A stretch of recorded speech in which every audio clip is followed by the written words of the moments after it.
Testing 1 2. Testing 1 2.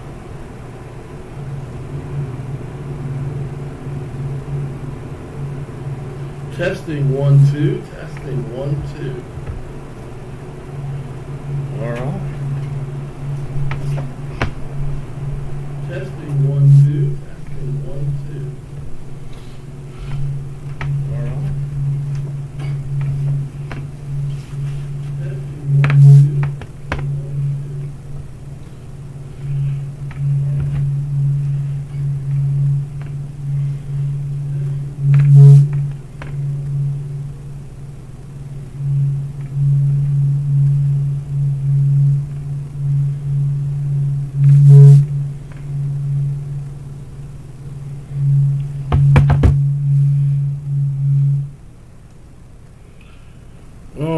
So I'm going to give a couple seconds to make sure we got people in the Zoom meeting, or the meeting.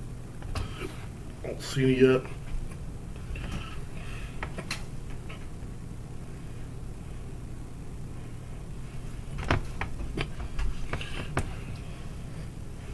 Now, I can't tell if anyone's watching me live yet.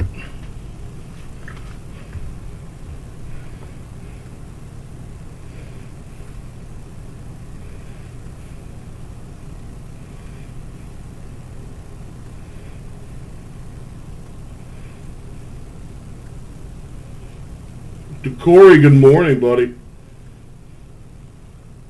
All right.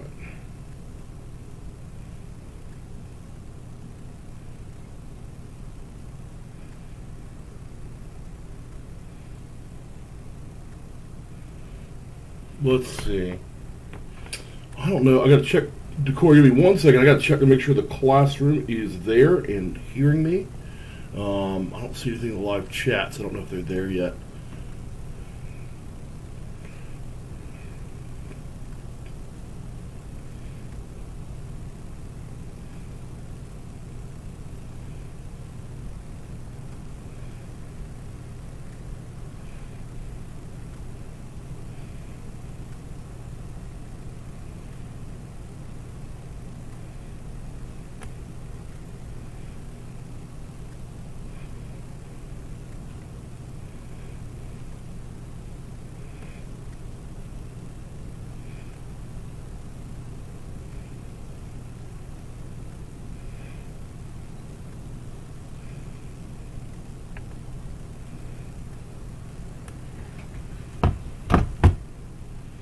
All right.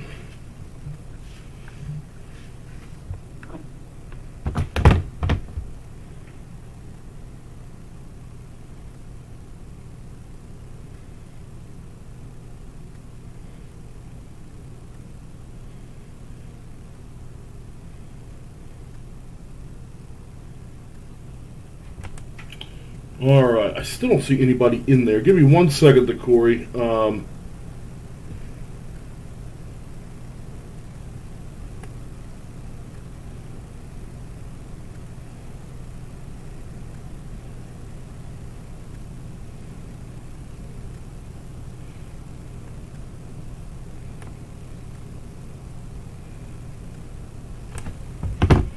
All right, it sounds like the classroom is ready to go, that you guys are on. It also sounds like we have our teams ready to go. So, sorry about this today, guys. We're going to have to be doing class through YouTube and through Teams today, but we're going to make it work. Hopefully I'll be back in the classroom later today. Let's go ahead and jump right into Review Wednesday and Jeopardy. All right, but we probably won't be able to get to Jeopardy today because I'm not there to run the PowerPoint. It's going to be kind of difficult to be able to do that from a distance. So we're going to do it as best we can and adapt as we move along today.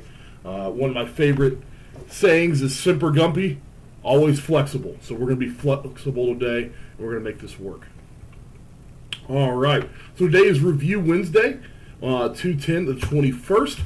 We just do not have a do now today, but we do have a welcome agenda and expectations.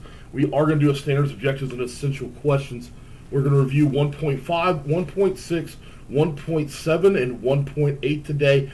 We don't have a Kahoot, but we do have a Go Formative, so I need to change my agenda and get that updated for you guys. But that is the plan.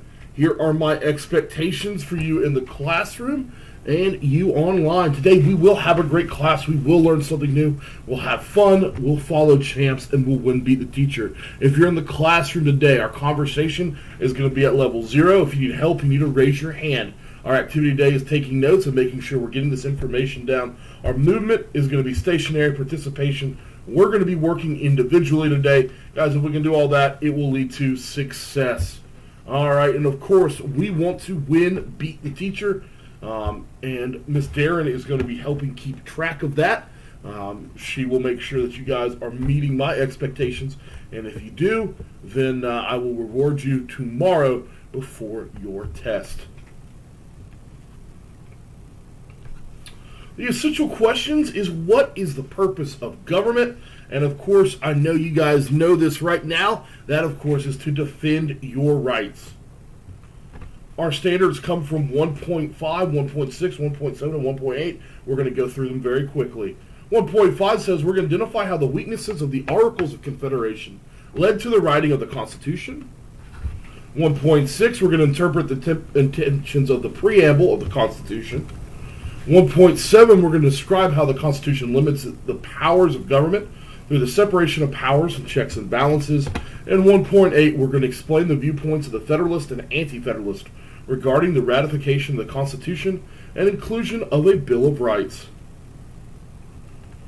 Our objective is to review for our test on Thursday. That's tomorrow, guys. So I hope you've been studying all week. Tomorrow we find out. Here we go. We're going to start by talking about the Articles of Confederation. Again, this was standard 1.5 for those of you that are keeping track of that in your notes.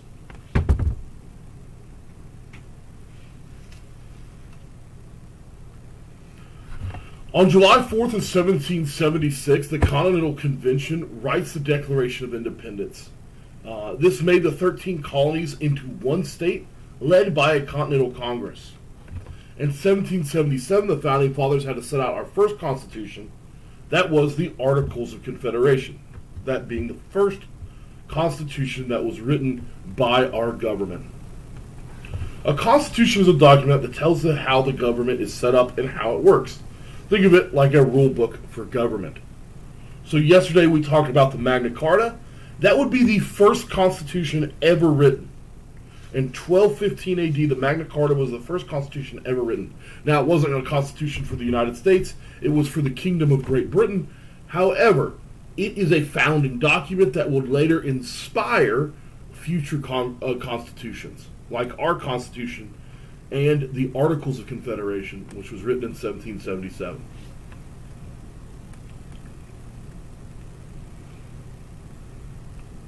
This is where we really start paying attention. The Articles of Confederation set up our first central or national government. Remember, at this time, the states had their own governments. The states were like independent countries, but this set up a central government to help those states work together. Basically, it set up a legislative branch, their lawmaking branch. A confederation is a type of government where states have all the power and the central government is very weak. Each state got one vote, and it was needed to help coordinate the war effort against Britain. However, it was very weak. So, on this slide, you really want to make sure that you're getting that it had just a lawmaking branch, and that a confederation is a type of government where states have all the power and the central government is very weak. So you want to definitely have that definition for confederation, and you want to make sure you have the understanding that all the Articles of Confederation granted was a legislative branch. So we ask ourselves, was there separation of powers in the Articles of Confederation? The correct answer to that is no. There was no separation of power. All of the power rested with the states. And then when it came down to the central government, there was no separation of power because the only piece of government was a legislative branch. The power wasn't split between a judicial or executive.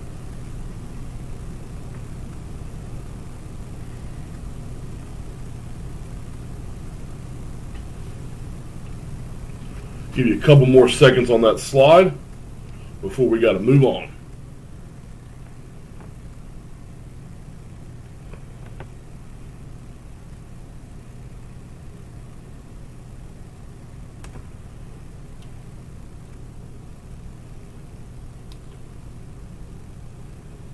And remember, the Articles of Confederation were made to be intentionally weak. The colonists did not want a powerful central government that could use its power like King George did. They wanted to avoid that. I think we got pretty good at understanding the importance of the weakness of that first central government. So what could the Articles of Confederation do? We went over this a little bit. It could sign and make treaties, it could make laws and amendments, it could raise an army and declare war, and it could borrow money from the states or foreign governments. So the Articles of Confederation granted 4 powers, and we've actually talked about weaknesses to these powers as well. You know that it took 9 votes in order to change a law, or make a law. You knew that it needed 13 out of 13 votes in order to make an amendment to the Articles of Confederation. We know that the Articles of Confederation was set up for a wartime government, so they could raise an army and they could declare war, but again, very, very weak government. Don't worry too much about getting this stuff down. What's more important is understanding the weaknesses.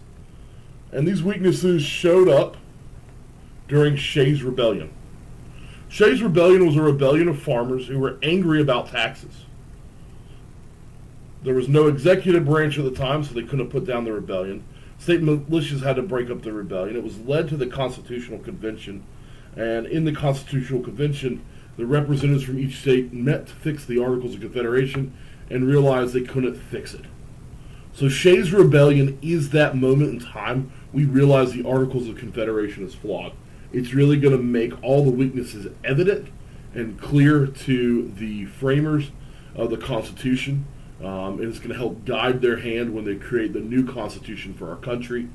But it's very important that we make sure we understand the rebellion was caused by soldiers not being paid.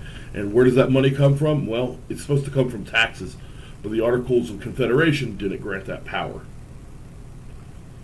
So make sure you know Shae's Rebellion specifically. So I'd write this down in your notes. Shae's Rebellion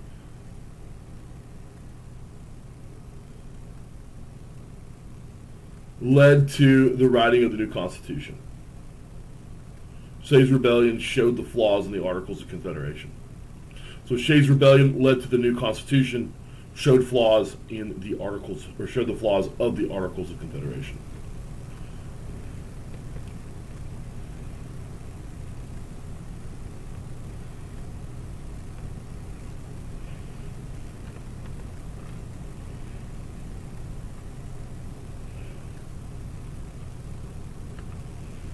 All right, then we got the weaknesses. If you didn't write this down the first time, you need to definitely have it this time.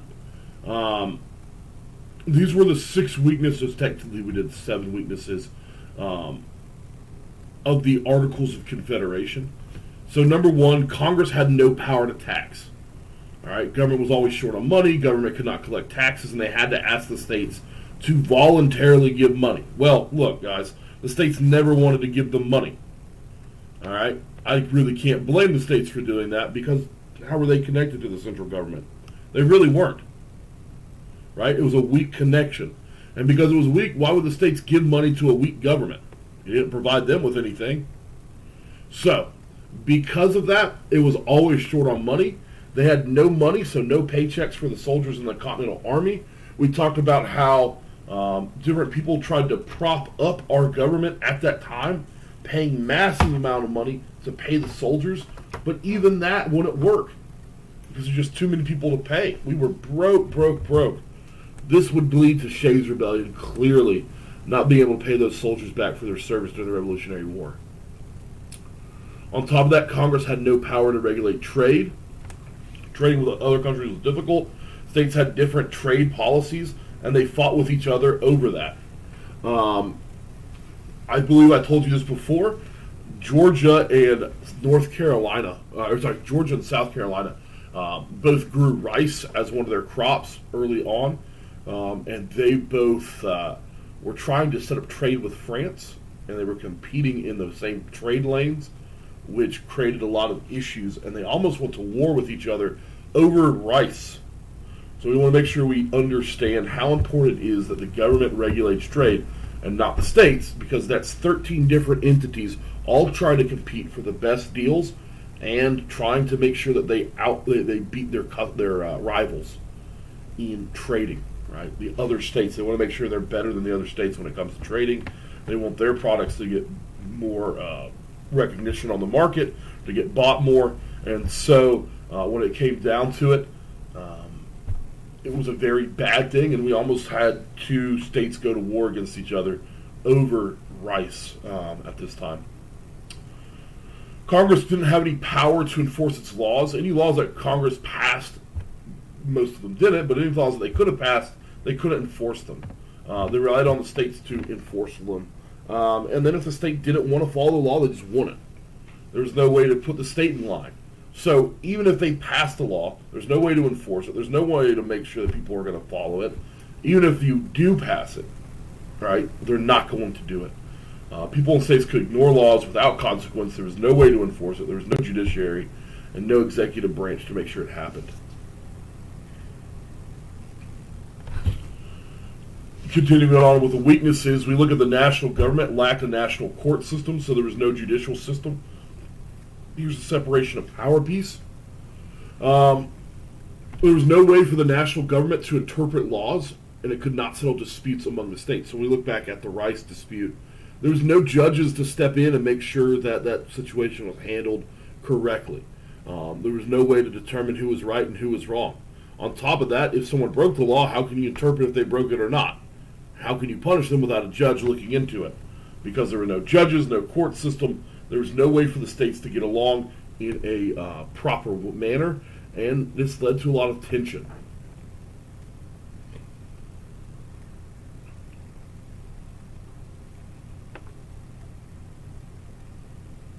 Luckily, they handled the land claims pretty well with the Articles of Confederation, because if the states had held on to their land claims, things would have got a little bit dicey. Remember, we talked about land claims back when we covered the Articles of Confederation. Remember, I showed you how Virginia claimed most of the country to be part of Virginia, and South Carolina had that just line that went straight down the middle of the country. Just a little small piece of land that went for the distance of the country. How all the states wanted to claim more land, and how they all had to give up those land claims in order to get moving forward. No executive branch. The national government lacked strong leadership, so there's no president, no executive branch, no one managed the government to make sure it was being effective. It's like not having a teacher in the classroom. Things would just go wild. You guys certainly wouldn't be paying attention and taking notes. You'd be bouncing off the walls. So you had to have that strong executive branch in government to make sure things are working correctly. 9 of 13 states had to approve new laws before they were enacted. Remember, each state got one vote. You had to get more than a majority in order to pass a law, which made it nearly impossible to pass a law. Like 8 states could vote to end slavery, and it wouldn't be enough. They had to have 9 out of 13. 7 would have been a simple majority, but they needed to have 2 more votes just to get past that. So it was very, very, very difficult to get consensus on any voting, and it made it difficult to pass laws. That leads us to the last one. It took 13 out of 13 votes in order to make an amendment to the Articles of Confederation. It made making changes to the government was impossible. They needed a unanimous decision in order to do that. It took 4 years for all 13 colonies just to ratify the Articles, and 1 state could block changes to them. Okay, so it took 4 years just to approve the Articles of Confederation.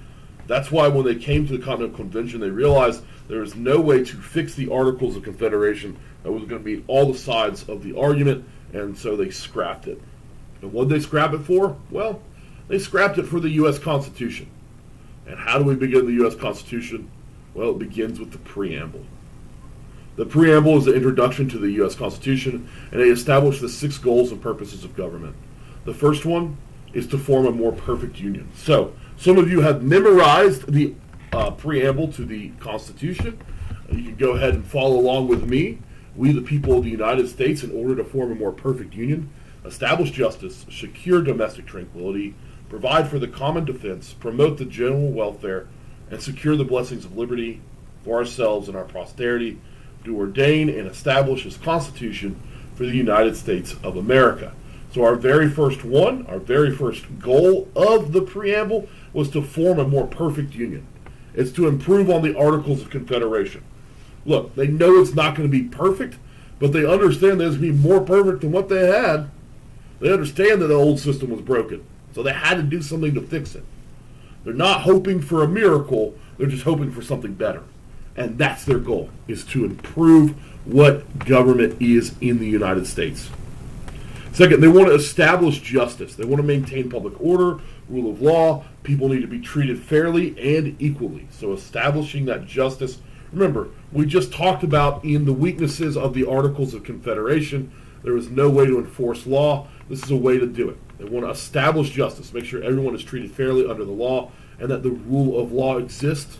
What's the rule of law? Everyone is under the law, right? No one is above the law.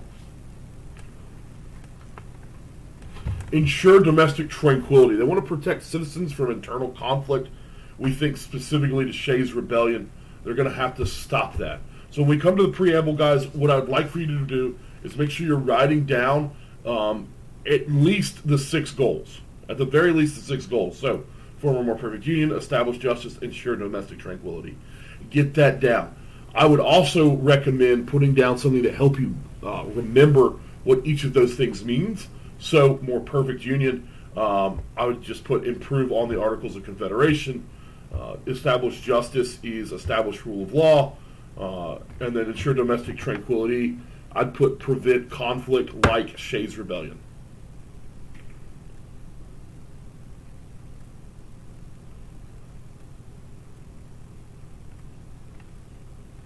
Give you a couple seconds to get that written down. Make sure you have that in your notes and you know this information.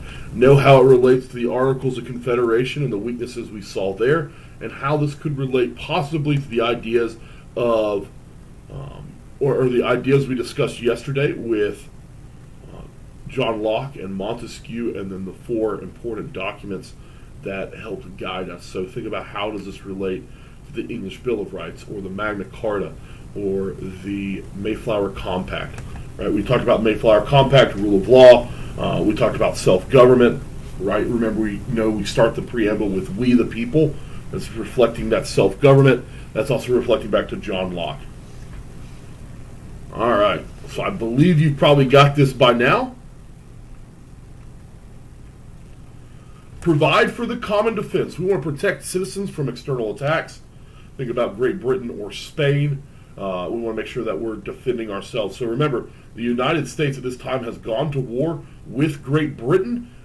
Great Britain is who we broke away from. So we've gone to war with them. We don't want them attacking us again. And then we've also started conflicts with Spain at this point for areas here in Florida.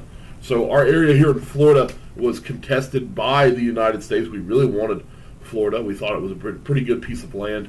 Even though there's big alligators and mean snakes that will kill you and eat you, we wanted to make sure that we could get our hands on this piece of land, especially the soil-rich areas in northern Florida. Of course, we want to promote the general welfare. And we want a government focuses on public interest, and every state and citizen should benefit from what the government can provide. So the idea here is that we want to provide for our future. We think about kids going to school. We want to think about making sure that every citizen has a right to education. Every citizen has a right to be successful in their lifetime, and has those things they need to be successful. Secure blessings of liberty to ourselves and our posterity. We want to make sure that we're working for our future generations as well. We're not just working for ourselves right now.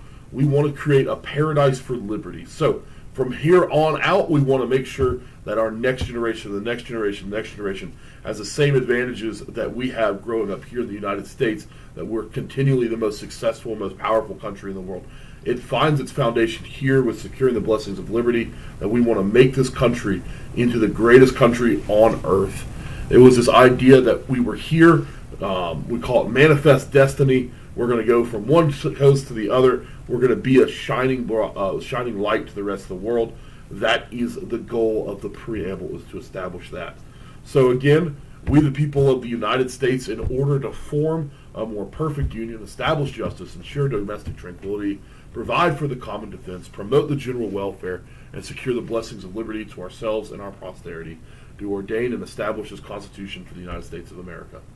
So make sure that you have down, provide for the common defense. I'd say protect from external attacks, promote the general welfare. I'd put down public interest, and for secure blessings of liberty to ourselves and our posterity, I'd put down public interest and future generations, for future generations. So make sure you have something like that down in your notes. Make sure that you're ready to go on that. I'll give you a couple seconds to write that down before we got to move on.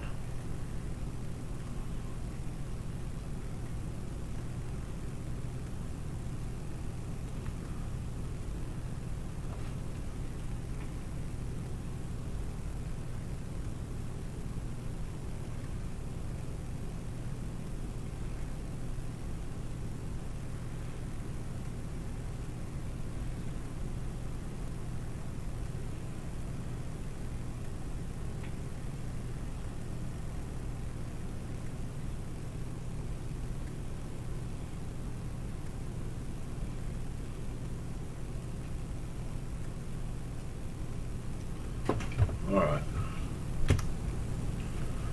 And then, of course, remember this: we the people, government comes from us. We the people grant the powers to the government, and the majority's approval is necessary. So this is a driving force. We the people, guys, this has played an important role in our journey through this unit. We the people reflects back to John Locke, who says government comes from the people. It's then echoed in the words of the Magna Carta that there should be a limitation on the power of government. It's then said again when we get to the Mayflower Compact, which told us that government should come from the people when it's needed. We call that self-government. Then we move on to the English Bill of Rights, where again, the power of government is limited to protect the individual's rights, and individual rights are set up. Then we see Thomas Paine calling us to break away from a tyrannical system.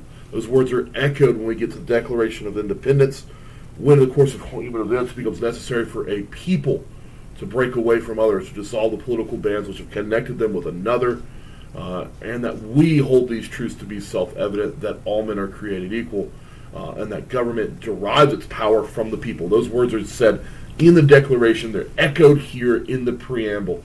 To begin the Constitution, we start with "we the people of the United States." It's that clear message that government is coming from our people. It's not coming from some king or some warlord. It's coming from us, from you and from me, from our parents and their parents before them. Government comes from us. We're the ones that decide how it works. We're the ones that decide who's in charge. We're the ones who make government happen.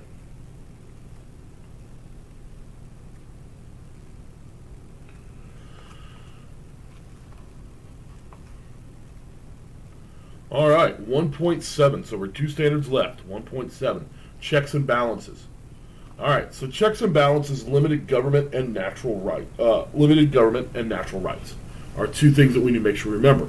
Limited government, when a government's power is limited by a constitution or a written agreement. Well, we're talking about the Constitution right now, guys. So limited government is the action of limiting the power of the government. And natural rights, of course, you know those. Those are the rights you're born with.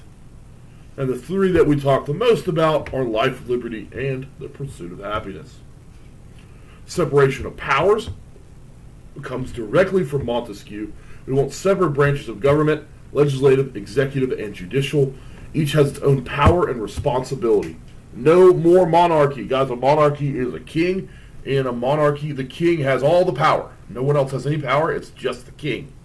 So, we don't want any more of that. No more monarchy.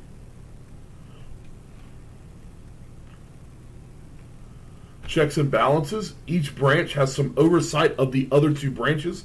This prevents any branch from becoming too powerful. So what I'd have down here, guys, is I would make sure I know what limited government is, natural rights. You know pretty well separation of powers. You wrote down yesterday each branch, legislative, executive, and judicial, and you know what they're each responsible for. You know, legislative makes laws, you know executive enforces laws, and you know the judicial is the one who interprets the law. You know that each has its own power and responsibility. Checks and balances, I would have this down in your notes. Each branch has some oversight of the other two branches, and this prevents any of the branches from becoming too powerful. I'd have both of those bullet points in my notes for checks and balances. I'm going to give you guys a few minutes to work on that. Make sure you're writing that down. It's very important that we have that information ready for the test tomorrow.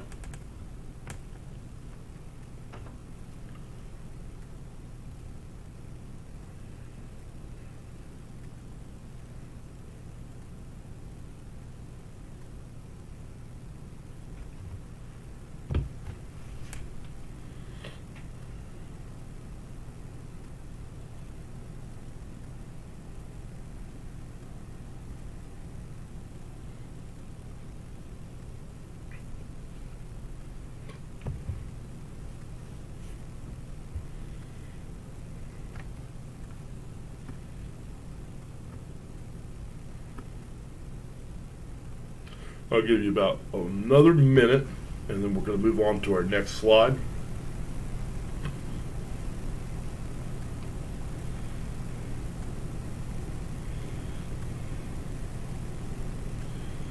Here's the cool thing about YouTube today, guys. Of course, I'm going to record this lesson and leave it on my YouTube, so if you need to go back and cover something, you'll have the opportunity to do that.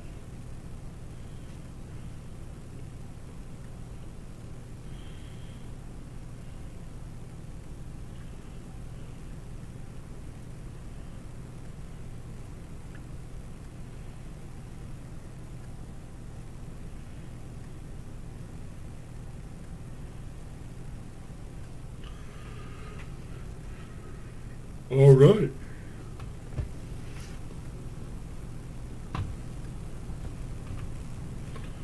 Here we go. Checks and balances. Legislative branch creates laws, enforces laws, and interprets laws.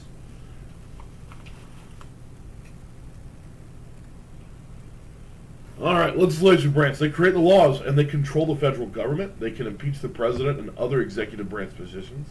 They can reject presidential nominations. They can ratify treaties and propose amendments to the Constitution. The executive branch enforces laws, makes treaties, and proposes new legislation. They veto laws to stop it from passing. They nominate Supreme Court judges, and they nominate cabinet positions. And finally, the judicial branch interprets laws to declare presidential acts unconstitutional, and they declare laws unconstitutional.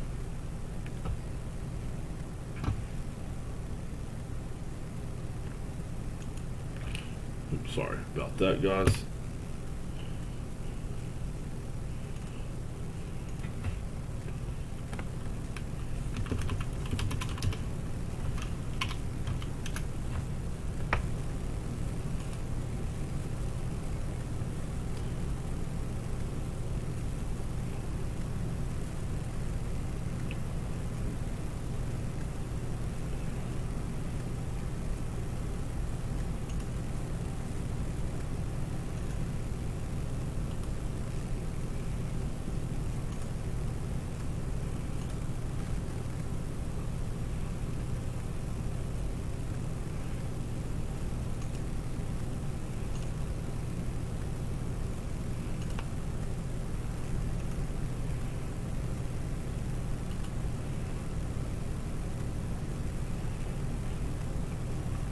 To get a better look at checks and balances, let's look right here.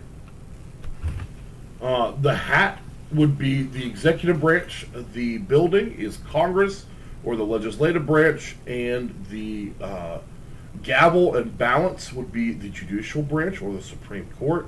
So we're going to start with the hat. That's their executive branch. They can veto laws. So if you remember when we were in the classroom, I was the executive branch. You guys were the legislative branch, and then some of you were the judicial branch. Remember, the legislative branch, their job is to make laws. So they first made a law, and it passed. They all got candy, and you guys remember me giving out candy to you guys. You tried to pass another law where you wanted more candy because you guys love candy, and being an all-knowing and the best president you've ever had, I vetoed your law to make sure that you guys couldn't get too much candy. I don't want you getting too much sugar, you know? And so I vetoed that law using my power as the president. I said, I reject this law, and I was able to veto it, which was fine. I then used another one of my powers. I nominated the your remaining classmates to be judges. Some of you approved that. Some of you did not. You used your power to appoint or to approve my judges. That is one of the powers of the legislative branch, is to approve judges. And so we now had a Supreme Court. The Supreme Court was paid with candy. They were happy. Everybody in the room had got candy. Well, not everybody yet, but we'll get to that. So the legislative branch tried again to get more candy, but this time it was blocked by the judicial branch. They declared your law unconstitutional, and as you remember, and some of you specifically remember, you said, I believe that only the legislative branch should get candy. It's like somebody tricked you into saying that. Well, the judicial branch thought that wasn't very fair, and so because it wasn't fair under the 14th Amendment, not all of our citizens were equal, they blocked your law, declaring it unconstitutional using their power of judicial review. As the executive branch, I then decided to make an executive order that I would get candy, and my vice president, if I had a vice president in your class, got candy. And at this point, everybody had candy and things were good. Until Mr. Cantelou wanted a second piece of candy. And so he made a second executive order that he gets a second piece of candy. Well, in most cases, the judicial branch then said that my action was unconstitutional under their power of judicial review, which they get from Mulberry versus Madison. They said, no, you can't have it. I had it anyway. Then the legislative branch said the only thing they could do, which was to impeach the president for breaking the law. So we learned through class, through that activity, that each branch has checks and balances, and each interacts with each other in different ways. It's the goal of the legislative branch to make laws. It's the goal of the executive branch to make sure those laws work. If he doesn't like the law, they can veto the law. They can also declare or nominate judges to the Supreme Court, which the legislative branch approves or doesn't approve.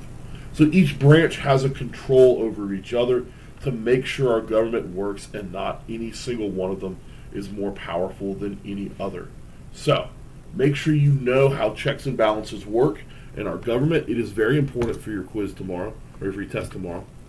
All right, last standard, we're getting into 1.8.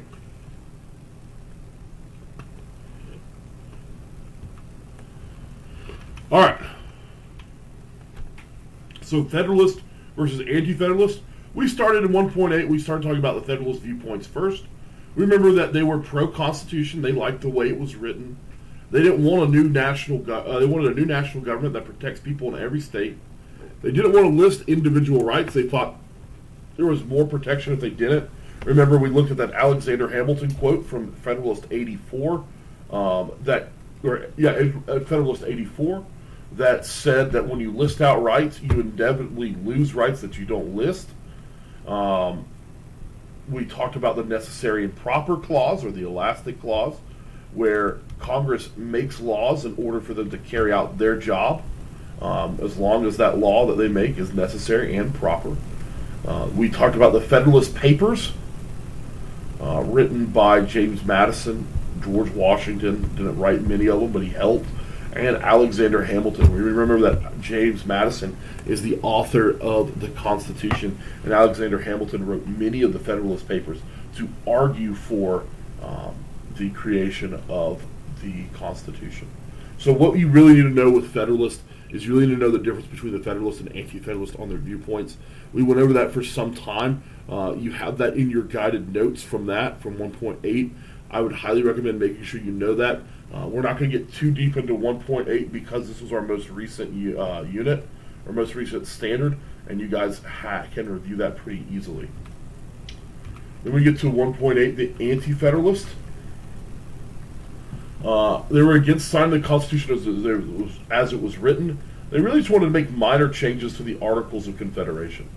Federalism was new and had never been tested before. They were afraid that this new and untested form of government would end up bad, would end up failing. They were afraid that the new government took too much power from the states. They need a specific listing of rights to protect people from the government. So remember, on the quiz, I gave you a quote from Patrick Henry. Patrick Henry was saying, hey, look, besides he's saying, give me liberty or give me death, which was brilliant, he also talked about how if we don't list out those rights, then you don't have those rights. It's one thing to say you have plenty of rights, of course, but what are they specifically? If you don't list out that you have the right to speech, do you really have it? Can there be something that someone takes away? Well, you have these rights, but not freedom of speech or not freedom of religion. To Patrick Henry, it was very, very, very important that those rights were listed out and made clear to everybody. So they were also afraid of the necessary and proper clause. They thought it gave too much power to Congress. And guys, that's still a debate that goes on today. It came up. Alexander Hamilton brought it up when he was trying to set up a central bank in the United States.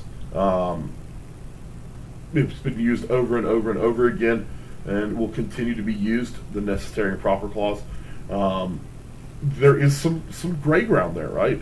There is some gray in our Constitution. It's not always black and white. Sometimes there's a little gray. Sometimes we're always questioning, is this proper or is it not proper? Separation of powers and checks and balances were not enough. They were afraid that wasn't enough to keep the government in check, and the nation could be united while the states kept their own identity. They thought the United States was too big for one central government to manage. Again, this was at a time, I think, for them, this is a time before there's a telegraph, before there's a telephone. There's no way to know what's going on in Georgia and know what's going on in New York at the same time. In fact, if we really get into it, Georgia and Maine are 2,000 miles away from each other. That's a long, long, long way. And at that time, you're only traveling either by ship or you're traveling by horse. It's still going to take you a while to get information from one side of the country to the other, and we only covered the eastern seaboard. So, as the country began to grow, there was a big concern that the central government wouldn't have a lot of power the farther you got away from it. And so there was some fear there that the government just wouldn't be able to manage what was going on. The state should be able to manage what's going on in their area. All right. So, just a quick review today.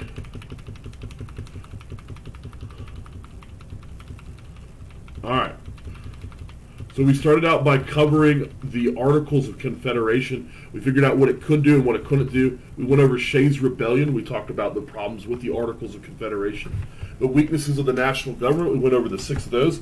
Number 1, Congress had no power to tax. Number 2, Congress had no power to regulate trade. Number 3, Congress had no power to enforce its own laws. There was the national government lacked a national court system or no judicial system. There was no executive system. They'd have 9 out of 13 votes in order to approve new laws. They'd have 13 out of 13 votes in order to amend the Articles of Confederation. We learned that the Preamble has 6 goals. Number 1 is to form a more perfect union. Number 2 is to establish justice. Number 3 is to ensure domestic tranquility. Number 4 is to provide for the common defense. Number 5 is to promote the general welfare. And number 6 is to secure the blessings of liberty to ourselves and our posterity. And that we know that the government comes from the people. We really need to understand how important that is, and the purpose of government is to protect our rights. Checks and balance, we learned that limited government through separation of powers and checks and balances. It controls how much the government can do. We learned about the 3 branches of government: legislative, executive, and judicial. We know how they all interact with each other. They create laws, enforce laws, and interpret laws. We learned about the veto, the judicial review. We've learned about impeachment and how it works both with judges and the president. And we've learned how the president can stop votes if he needs to. He nominates judges, and the legislative branch approves those judges. We got the Federalists and Anti-Federalists. We learned about the viewpoints from the Federalists and the Anti-Federalists. We learned that the Federalists were very much pro-central government. They were very much pro the national government over the state governments, and they believed fully that individual rights were more protected when they weren't listed. The Anti-Federalists, on the other hand, were not okay with signing the Constitution. They wanted to leave it as it is. They wanted to make minor changes to the Articles of Confederation. They thought the new government would take too much power from the states, and before they would sign the Constitution, they had to make an agreement with the government or with the Federalists that that a Bill of Rights was going to be added in order for their demands to be met. All right, guys, that's what we've covered. It's now time for you to log into Clever. You're going to go to Go Formative, and you're going to take the Unit 2 review that you started on Monday. When you're submit it when you are finished. Guys, once you submit it, you need to go ahead and start packing up if the time works out. So go ahead and get started on that Unit 2 review in Go Formative. You started on Monday. I want you to knock that out. All right. If you have any questions, make sure that you message me. You can either message me through the chat in YouTube Live or through Microsoft Teams if you're on Teams. All right. I hope you guys have a wonderful day, and I will be here if you have any questions. No questions, Jaden? You good? You good? All right.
Sierra, I'm going to reopen yours. I want you to go back and look at 4, 5, 6, and 7 again.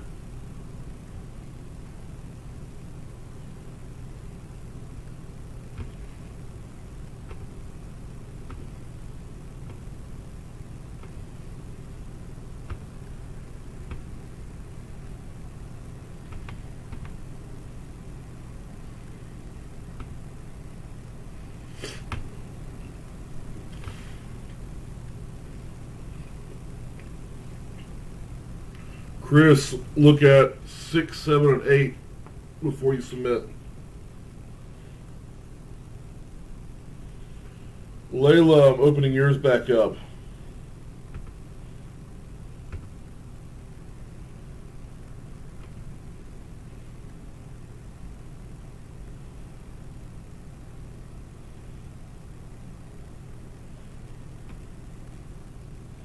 Lily, I'm opening yours back up.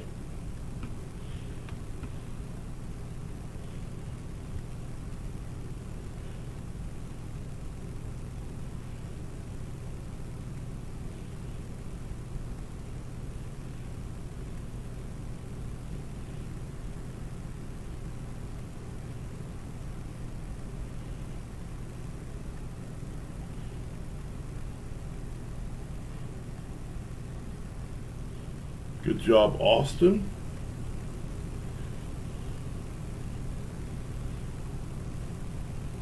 Gus, take your time.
Alright guys, you can go ahead and start packing up. Make sure you are cleaning up around your area and pushing in your desk.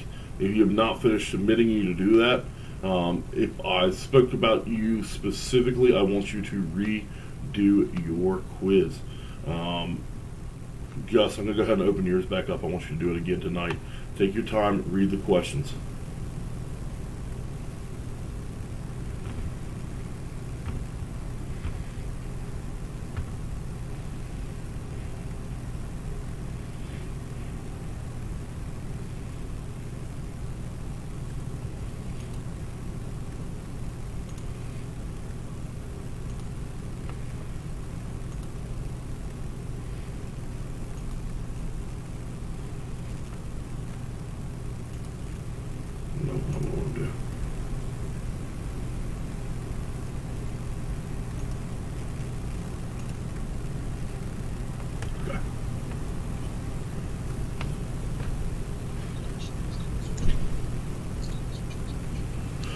Mr. Cantelou, I have a question. What's up, buddy?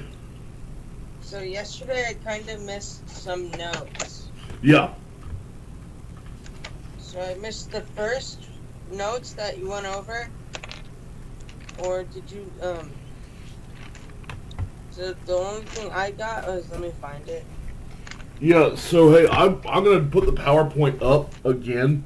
I'm going to put this up there when I get done with it today. So you'll have availability to it when we get done. Actually, I could probably put it up in the next hour or so. So it's going to be up, so you can get it from there. So I missed John Locke, and before Declaration of Independence and Declaration of So for John Locke, make sure that you have down natural rights and social contract. Okay.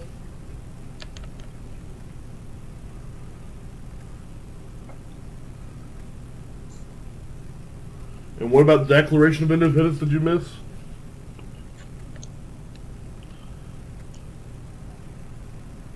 Okay, wait 1 second. All right.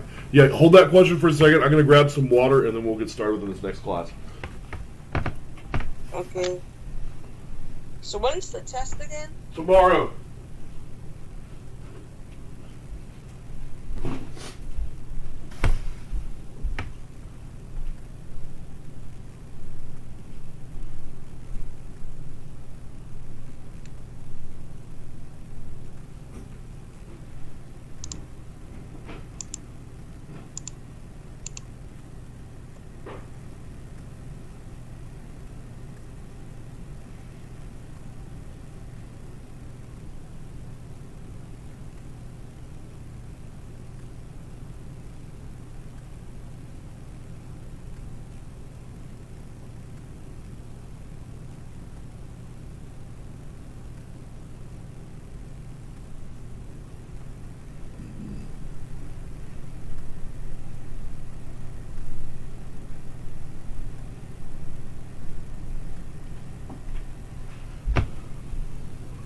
All right. Sorry about that, guys. Had to grab some water real quick before we got started.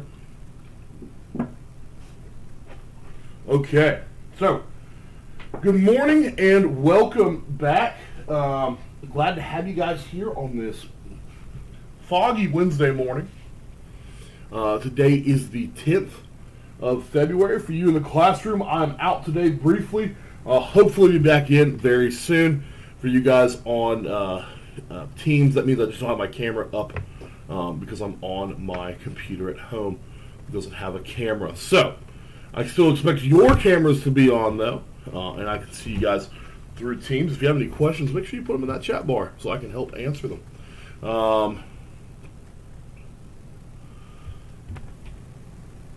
Make sure we're paying attention and we're ready to go. Here we go. All right. So today is Review Wednesday in Jeopardy! 21021. Our agenda is incorrect. What it needs to say is welcome agenda and expectations, standards, objectives, and essential questions, review 1.5, 1.6, 1.7, and 1.8, and then Kahoot. We will not be doing that. Instead, you'll be doing a Go Formative for me. My expectations are we're going to have a great class. We're going to learn something new. We're going to have fun. We're going to follow champs and win, beat the teacher. For my groups in the classroom today, for following champs, your communication is going to be at level 0. If you need help, you need to raise your hand. Our activity today is to take notes. Our movement's going to be stationary, and we're participating individually. Guys, if you can do all that, it will lead us to success. And, of course, we want to win, beat the teacher. You know what my expectations are, and Miss Darren has very similar expectations for your behavior. So you're going to need to follow champs to the letter. Ms. Darren will be keeping track of that. If you win, beat the teacher, you'll receive candy tomorrow before the test, which is always a good thing to do, and something I want to do. So make sure that you are doing your best to make sure the classroom environment for you is the best it can be. The essential question today is, what is the purpose of government? Well, as you guys all know, it's to defend your rights.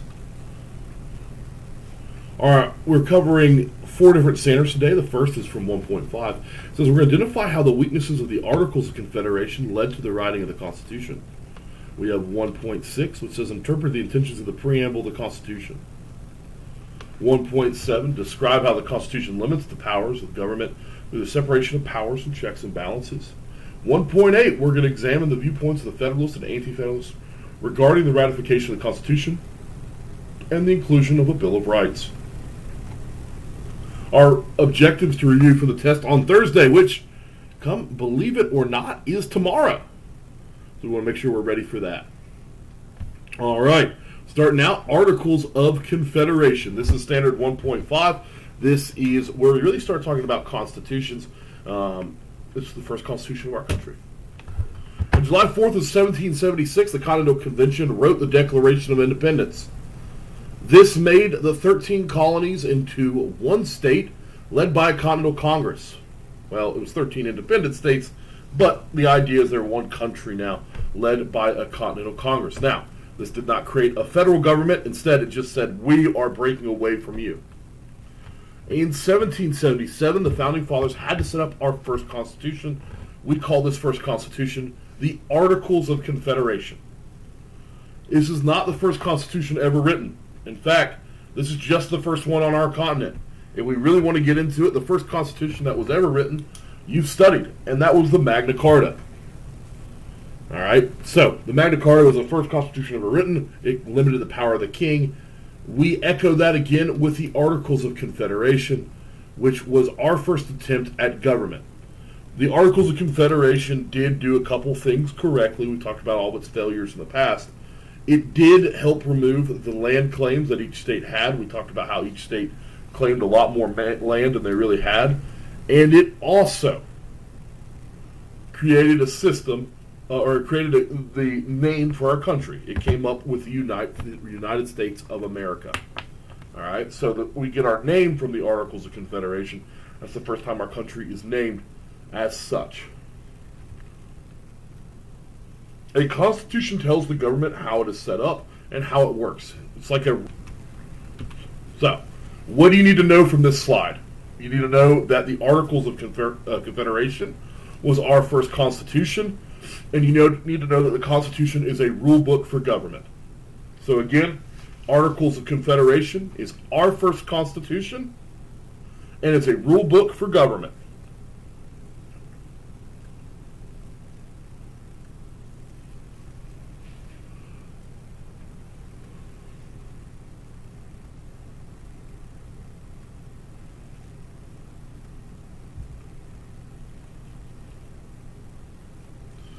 The Articles of Confederation is a league of friendship. Alright, so the Articles of Confederation set up our first central or national government. Basically, it set up a legislative branch or a lawmaking branch, and each state got one vote. As you guys remember, Confederation is a type of government where states have all the power and the central government is very weak.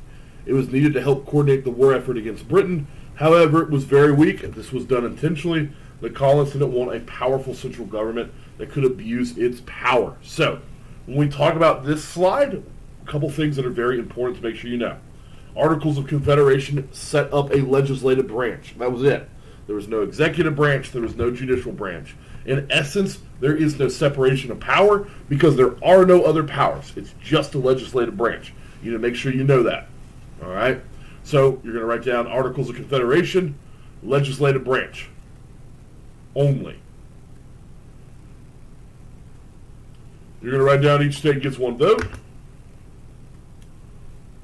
And write down very weak. You should already have down in your notes that a confederation is a type of government where states have all the power and the central government's very weak. You should have that down in your notes somewhere. So, if you need to go back and rewatch this video to get it, or you need to get it on the PowerPoints, I'm going to put this on Schoology. If you need to go there to get this as well, you can. We're not really going to take time for you to write down the definition for confederation today. You just need to know it. It needs to be ingrained in your brain, okay? So you also need to know that the Articles of Confederation are very weak, and that's on purpose. They didn't want another King George, right? So, Articles of Confederation, weak on purpose, didn't want another King George. I'll give you guys a couple seconds to get that stuff down.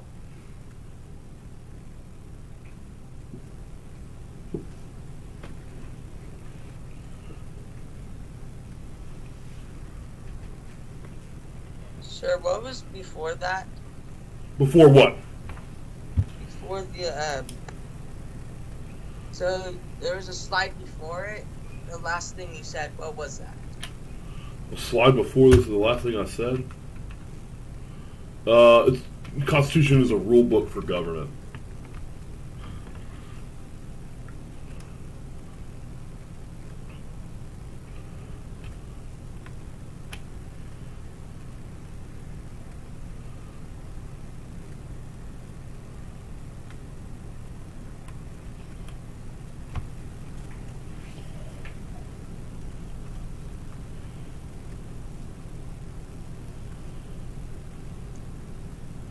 Thank you. Yep.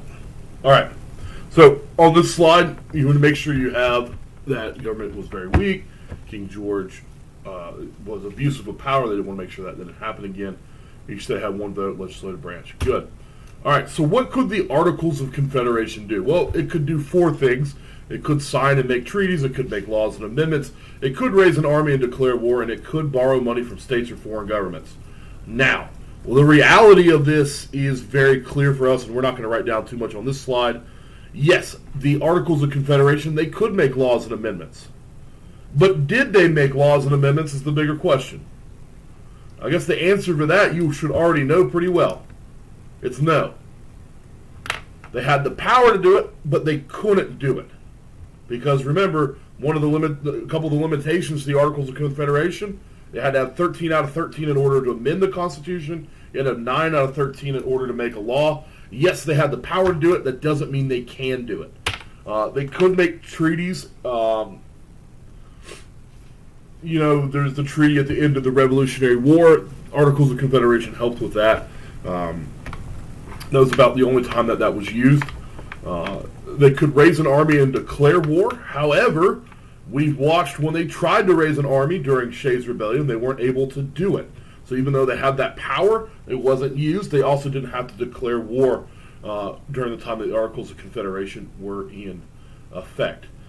They could borrow money from states or foreign governments. However, not many countries wanted to borrow money from, or let the United States borrow money because we were very, very, very poor.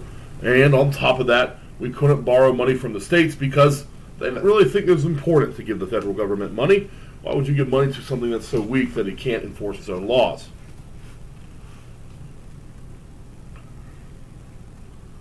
All right, so you really don't need to write down too much on this slide. Just understand that there were some things that it could do. However, it probably never accomplished any of these. That's going to lead us to Shae's rebellion. Now, we talked about Shae's rebellion. Daniel Shae was a farmer, and he was also a former Revolutionary War soldier. He was angry about taxes that were getting raised on farmers. Remember, everybody's in debt. And so, because everyone's in debt, the lenders are coming back and they're saying, hey, time to pay the money, and Daniel Shae can't do it. He ends up throwing a rebellion. He gets a bunch of other farmers who were also former Revolutionary War soldiers. They get together, and they're going to go out, and they're going to try to fight off the British. Well, or not fight off the British, to fight and take control of the government. It's not going to end up happening. They're going to get stopped attacking an armory. But what is important from Daniel Shae's rebellion is that there was no power from the central government to put down this insurrection, right? There was no way they could stop it. They couldn't raise an army. They couldn't pay to prevent this from happening. They couldn't enforce laws to put it down. There was no executive branch that could lead at this time. And so the important part about Shae's rebellion is it showed the weaknesses of the Articles of Confederation, all right? It showed the weaknesses of the Articles of Confederation. So for Shae's rebellion, you really need to know that. Showed weaknesses of the Articles of Confederation. And then we also know that they tried to fix the Articles of Confederation at the Constitutional Convention, and they weren't able to. This was in 1787. They weren't able to fix the Articles of Confederation, and so they're going to let it fall apart. And remember, the reason they can't fix it is because they can't pass an amendment to fix it. All right, it goes back to those weaknesses. They know it's weak, they want to fix it, but they can't fix it because it's too weak to be fixed. That leads us to the actual weaknesses themselves. You got to make sure you've got this written down somewhere. We'll go through these powers very briefly. Congress had no power to tax. We know they couldn't raise money. That's why they couldn't even pay people like Daniel Shae to keep from rebelling. So they had no way to raise money. No one wanted to donate money to the government. They could only ask for donations. And again, this was specifically done. People were afraid that a central government would be just like King George. And if you remember from yesterday, taxes were kind of a big deal, right? They'd been taxed to death under the British.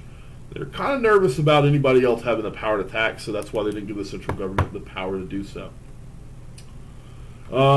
Congress had no power to regulate trade. We talked about a couple interesting stories there. South Carolina and Georgia almost get into a war over rice. Both countries exported rice, and they wanted to send it to France. And they were both competing for the same price points, and they wanted to compete each other out of the market.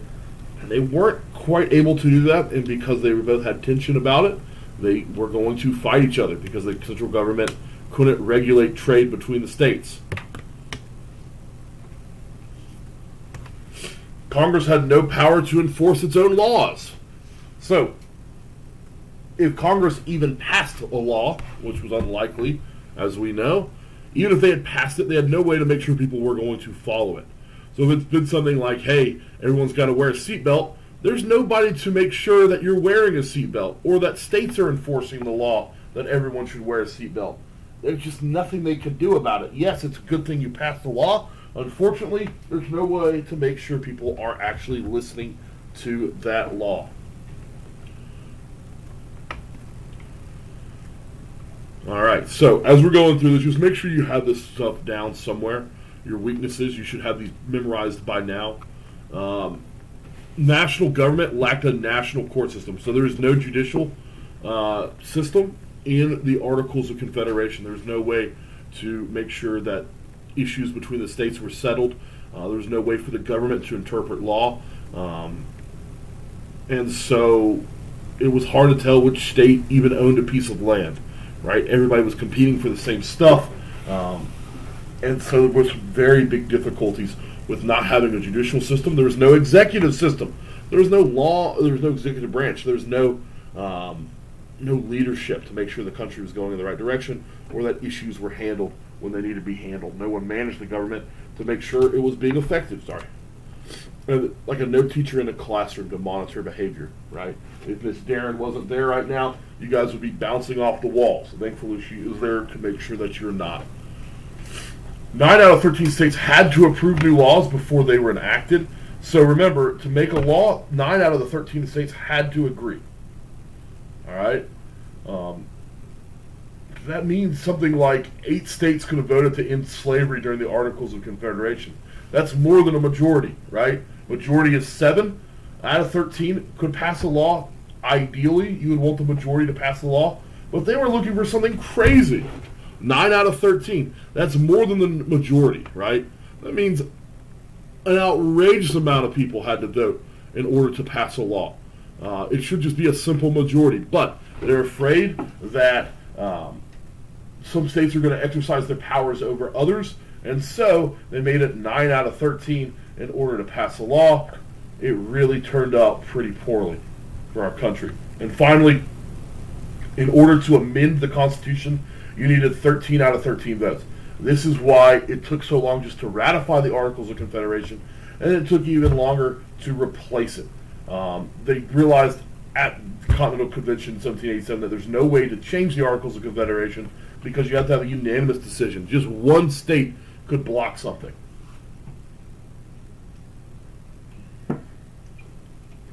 If you remember, I showed you guys a video that talked about there was an opportunity. Hamilton worked on an opportunity to save the government. All they needed was one more vote, right? That could have saved the Articles of Confederation by allowing taxes on imports. And it gets blocked by, I think, Maryland blocks it or Rhode Island blocks it, and the law falls apart. Remember, one state has to say no, and the amendment ended. And so Articles of Confederation are super, super weak. This is going to lead our government to have to make a new decision. That's going to lead to the Constitution. Our Constitution begins with a preamble or an introduction.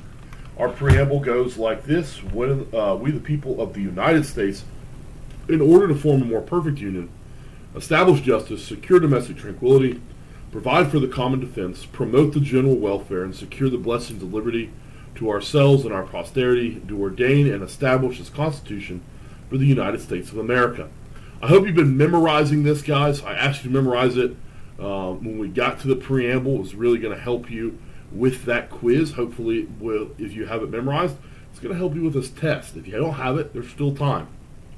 So what are the 6 goals and purposes of government? Make sure you have these 6 down. Number 1 is to form a more perfect union. Look, we know that the Articles of Confederation were garbage, right? A lot of you guys say the term dog water. Yeah, they were terrible, right? We knew we couldn't make something perfect, but we can make something better than the Articles of Confederation. That's what they meant when they said a more perfect union. They know they're not going to be able to fix it, but they can do something better than what they had before. They want to establish justice. They want to maintain public order, rule of law. People need to be treated fairly and equally. They want to ensure justice, all right? Establish justice. They want to make sure that the law protects everybody. We talk about rule of law. We've mentioned this before. Nobody is above the law, right? So the rule of law is established by justice. Establish justice. Ensure domestic tranquility. They want to protect citizens from internal conflict. Think about Shae's rebellion, right? They don't want domestic issues popping up. Guys, we're kind of unique when it comes to countries. Very rarely do you have a country that is built and doesn't have problems, or there isn't a regime change led by force. Most countries have had some type of what we call a coup d'etat, which is a French term for the government being taken over by the military, and then a new government is established. Coup d'etats happen more frequently than we want to acknowledge. There's one going on right now in Myanmar, formerly known as Burma. Okay, the military has taken over, and they're going to install their own leadership in Myanmar. Myanmar has had some issues all throughout its existence. When it was Burma, it had some big issues. It still has some big issues today. But what's important to know is that we focus on not letting that happen in the United States. So ensuring that domestic tranquility. We're not going to allow something like that to happen.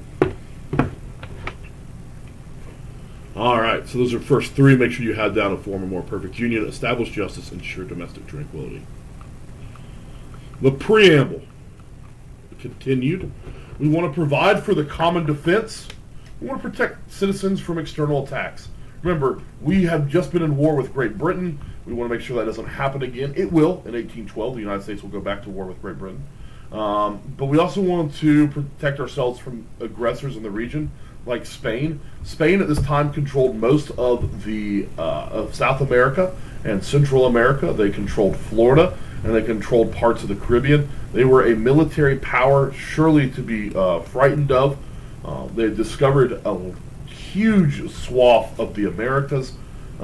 They were a very powerful country, and they weren't too happy about us encroaching on Florida. So there was constantly this fear that other countries were going to get involved in our politics, Spain and Great Britain. We had an ally in France, but France was also going through some political changes at this time, so it was a tenuous time for us. So we want to make sure that our preamble or our Constitution protects us from external attacks. So when people attack the United States, we respond however best we see fit. We want to promote the general welfare. Government focuses on public interest, and every state and every citizen should benefit from what the government can provide. So, our government has certain abilities to make sure that we are comfortable and happy, and we should make sure that that exists for us and for our future. We're going to secure the blessings of liberty to ourselves and our posterity. So we want to make sure that our public interest, like we mentioned before, in the general welfare, is still around. So school and education and ability to be successful in our lives, care for our elderly and our sick and our infirm, making sure that people have the resources they need to be successful. That is the job of the Constitution. We want to secure blessings of liberty to ourselves and our posterity. So we're going to protect our liberty for our future generations. We're going to protect our country for future generations. We're going to protect the general welfare for our future so that our children and our children's children and their children will always be happy and taken care of in this country. All right. And then finally, we come down to this last point, we the people. Guys, I can't tell you how important this we the people part is. 3 words that start off our Constitution couldn't mean any more than what these 3 mean. We the people draws its roots to the Magna Carta, where the people are the ones who limit the power of the king. All right, they kept them in check. Then we go back and we look even further, or we go forward. We look at the Mayflower Compact, where government comes from the people. Right? You're so far away from Great Britain, you have to establish your own government to take care of you in the meantime. Self-government becomes important to the Americans. It's echoing again, we the people. The English Bill of Rights provides rights for individuals and limits the power of government. Again, that is the people having the power to do so. And then we get to John Locke, who talks about natural rights, rights that we have as beings, as people born on this earth. He talks about how governments are instituted among men to protect rights. That the purpose of government is to protect your life, liberty, and property. We see that echoed through our Declaration of Independence. We hold these truths to be self-evident, that all men are created equal, endowed by their Creator with certain unalienable rights, that governments are instituted among men to protect these rights, and whenever they do not, or they're destructive to those ends, it is the right of the people to alter or abolish them. So, we see very clearly that we the people is intended to show that America is going to be run by us. Not by a king, not by a warlord, not by the military, not by very rich families or aristocrats. It's run by the people. And it's a very powerful and profound moment. Nothing like it in the world. Alright, in 1.7 we talked about checks and balances. The whole idea behind checks and balances is limiting government to protect natural rights. So, you need to make sure you know what limited government is. It's when a government power is limited by a constitution or written agreement, and natural rights are rights that you're born with. You should know both of those things pretty well. Well, how do we do that? How do we limit government to protect our rights? We do it through separation of powers and checks and balances. We believe that separate branches of government exist. That's the legislative, executive, and judicial. We get this directly from Montesquieu, and that's how we set up our government. Our legislative branch being Congress, our executive branch being the President, and our judicial branch being the Supreme Court. Each has its own power and responsibility. There's no more monarchy. The government is broken up, and it's working together, but it's broken up to limit the power of one branch from becoming too powerful.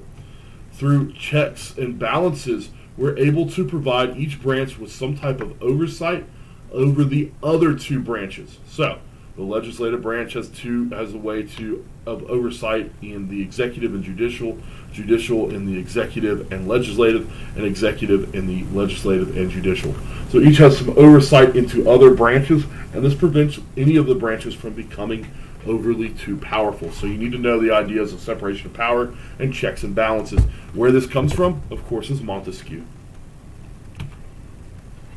So here's a breakdown of the branches and their powers and their checks and balances. So powers, of course, for legislative is to create laws. They can also control the federal budget, and they argue about that to no end. They have the power to impeach the president and other executive branch positions. They can reject presidential nominations. They can ratify treaties, and they propose amendments to the Constitution. Where it says reject presidential nominations, what they're talking about specifically there is the president appoints people, like it's Supreme Court judges, and it's the power of Congress to approve or reject those. Let's see. We get to executive. The job of the executive branch is to enforce the law. He's also to make treaties and propose new legislation. That is to make laws. What that means is they can come up with ideas for law in our country. The president has the power to stop Congress from passing laws through his veto, his or her veto. He can nominate, or she can nominate, Supreme Court judges, and they can nominate their cabinet positions. Right now, Joe Biden is going through nominating his or proposing his cabinet positions, and the legislative branch is currently approving or not approving those positions as they come through. Typically, you don't see too many people rejected from a cabinet position, although Congress has the power to do it. If they get rejected, they'll have to put a new person in, but it's pretty easy when you have the majority in Congress to push through cabinet. Finally, the judicial branch, they interpret the law. They declare presidential acts unconstitutional, and they declare laws unconstitutional. They do this through their power of judicial review, which was given to them through Mulberry versus Madison. Think Eminem Jr. All right, here's a breakdown of the checks and balances. We're going to go through this as a quick reminder. When we were in class, I broke you guys up into a couple different groups. Most of the room was the legislative branch. I know Eddie and Yuma, you were part of it. I know Yuma, you brought up a law that said everybody should get everyone in the legislative branch should get candy. That law passed. Everyone was excited. I threw candy out. It was a good day. Yuma then wanted to pass another law very similar to that. Everybody should get candy, or I think maybe Eddie did it. I then explained that I was the executive branch, and I used one of my powers. I used my power to, or one of my checks and balances. I checked their desire for candy with a veto. This upset them, but again, they had candy, so they're okay.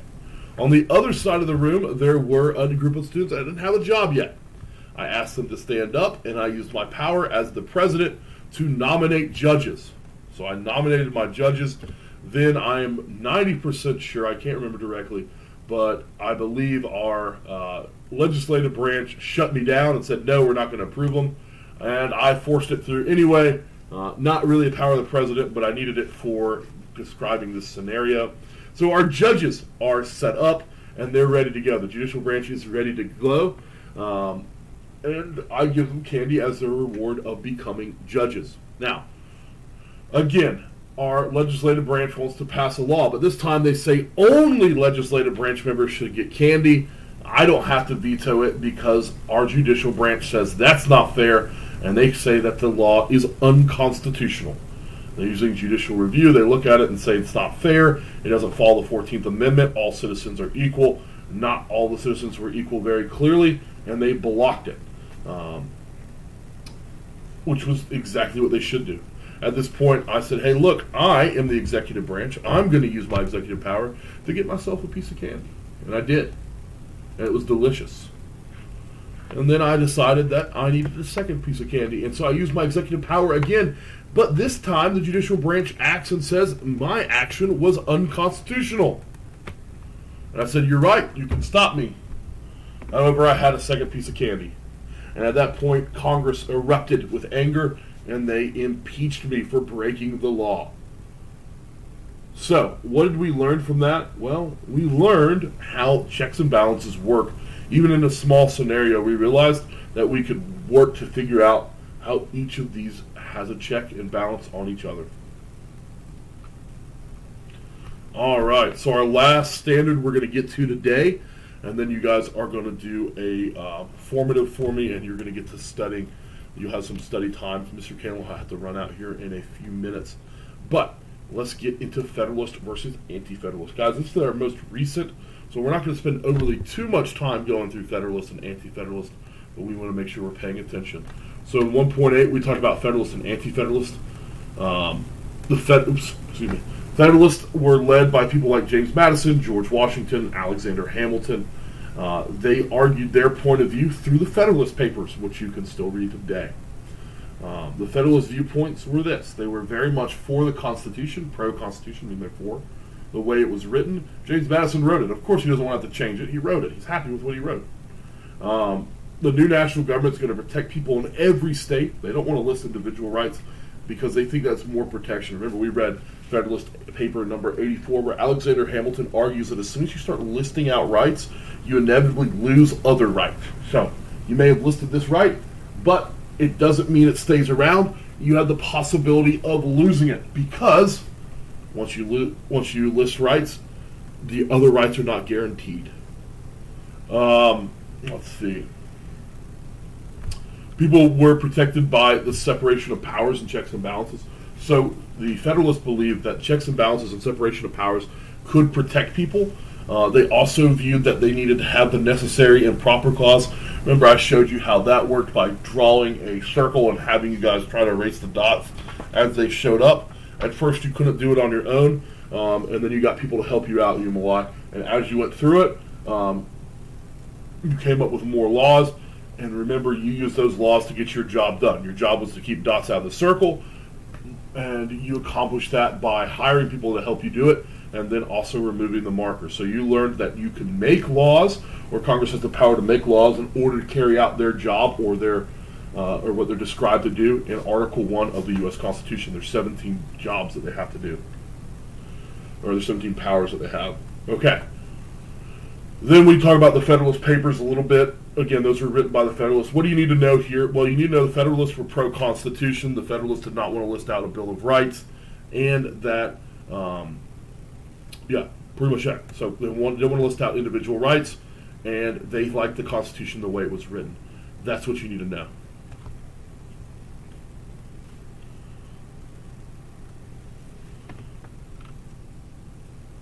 All right, give you a couple seconds on this slide just in case you want to write something down.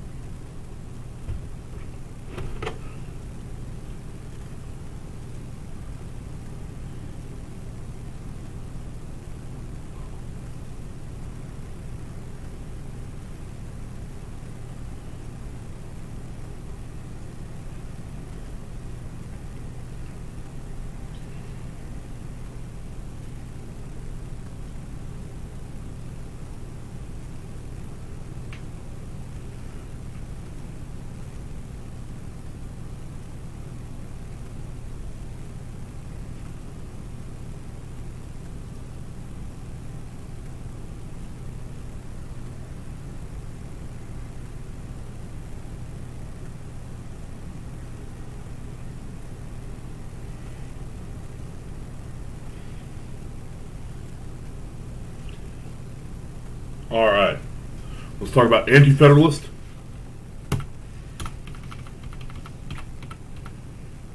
The Anti-Federalists, they were against signing the Constitution as it was written. They wanted to make some minor changes to the Articles of Confederation.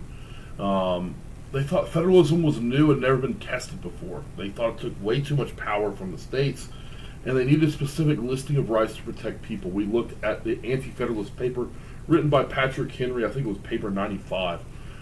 Patrick Henry argues that, hey, look, if you don't list out a right, you don't have that right. It doesn't exist. If you don't list it out, yes, you have rights, but which ones specifically? How do you know what your rights are if you don't list your rights? You don't. The answer is you don't. If they're not listed, you don't know what a right is. And so Patrick Henry's argument here is that without listing out those rights, people lose rights, specifically the freedom of speech, is what he's very much concerned with. He said that can be taken away because it's not listed anywhere. How do you know that's somebody's right? In fact, the Anti-Federalists are so ardent of this, they refuse to sign the Constitution until they've made a deal that it will be added to the Constitution after its signing. So they say that the Bill of Rights has to be added, and it is added shortly after the Constitution is ratified. The Articles of the Bill of Rights is added, and again, the Bill of Rights are the first 10 amendments to the Constitution. So, for the Anti-Federalists, what you need to know is they're afraid that the government's going to be too powerful, and they go on to say that here, necessary power clause has too much power to Congress. They thought separation and powers and checks and balances were not enough. They didn't think that the United States, that they thought the nation could still be united while the states kept their own identity, and they thought the U.S. was too big for one central government to manage. So what you really know with the Anti-Federalists is they're afraid that the central government is going to be too powerful, and that they had to have a Bill of Rights. They had to have their rights listed out. So make sure you have that down. All right. What else are we doing today? Well, you're going to go on to Clever, and you're going to complete their Unit 2 review. So you're going to go formative. You're going to take that Unit 2 review, and you're going to complete it today and submit it when you are finished. Now, I want to give you guys some time to ask questions before I have to run out. So, let's see. Are there any questions? If you have questions and you're in the classroom, you can always type them in to the chat bar. I don't know, actually. I don't think you have access to the comments in the classroom. You can log on to Teams, and you can message me through there. I don't see any questions right now in the Teams page. Anybody got any questions? Carly said hello. That's not really a question, Carly, but hello. All right, guys, I'm going to go ahead and start looking at 702 as you go through it. Carly, I'm going to reset yours. I want you to redo it.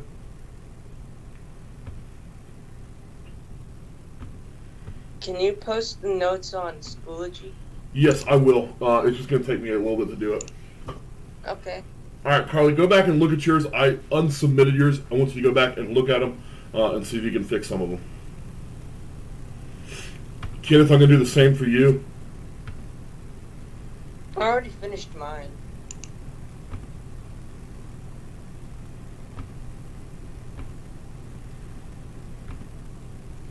Joseph, you're good. All right, Kenneth, I've reset yours. Go back and look at 1 and 2 and 4, 5, 6, and 7. Carly, you're looking at 1, 3, and then 5 through 10.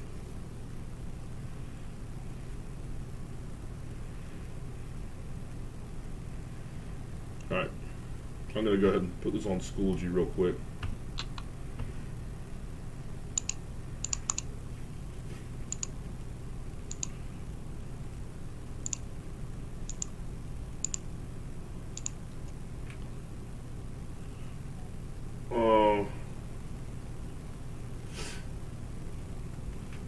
Yeah, right. You won't be able to talk to me because you're coming through YouTube.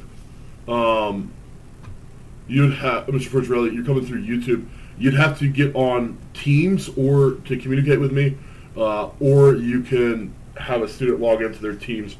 I believe most of them should have access to it. Who would specifically have it? Who's been out for a bit? Somebody in there has been on Teams before. Have them log in. You can talk to me through that. Or you can text me.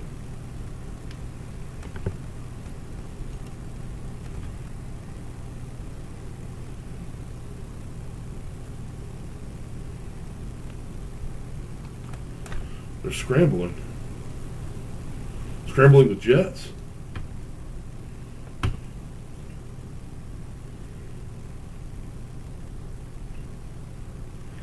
All right.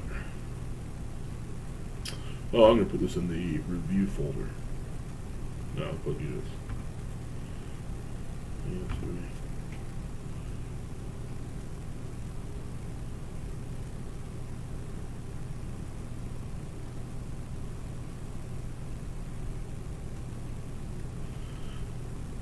All right, go to Unit 3. Joseph, I'm putting this, and everybody, I'm putting the PowerPoint that we worked on into the Unit 3 PowerPoint folder. And let me add the file in there.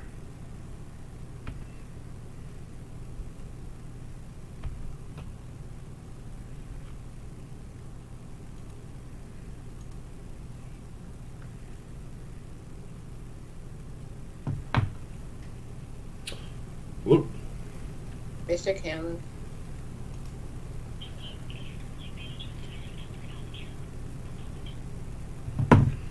Yeah, go for Mr. Cantelou. I finished the Unit 2 review. All right, let me take a look at it before you go anywhere. Make sure it's where I need it to be.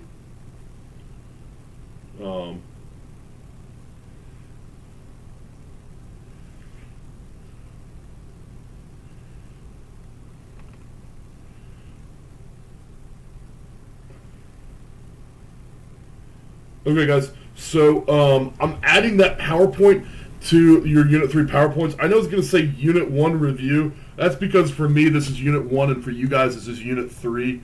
I apologize for that. I should have thought of that before I saved it on my computer. But just understand that the newest PowerPoint on Teams is the review for this unit. J.O., you got it? I'm going to take a look at your formative real quick to see where you're at. Johnny L.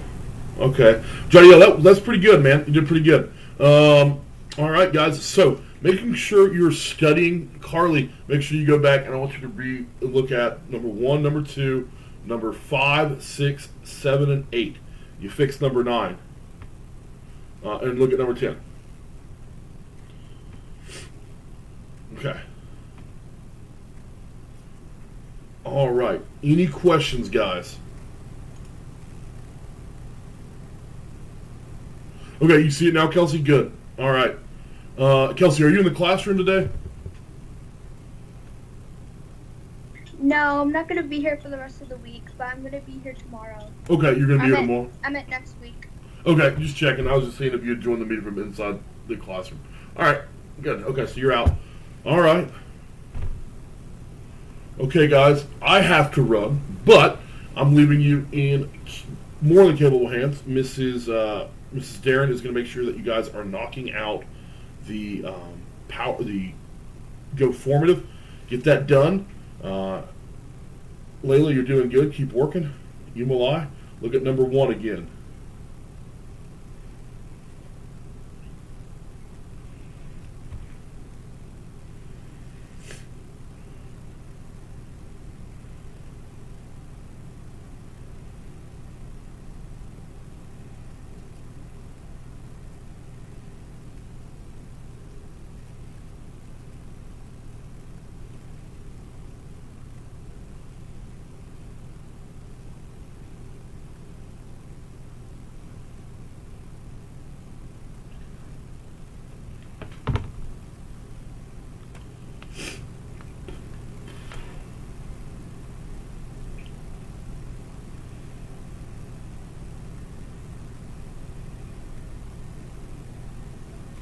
Yeah, Carly, look at number 1, number 3, number 5, 6, 7, 8, and 10. Go back and check on them.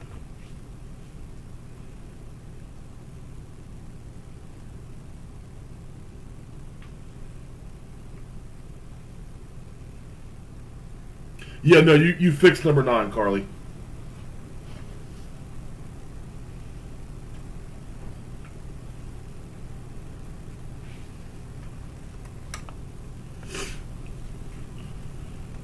My in-person class. Make sure you're knocking out this Go Formative.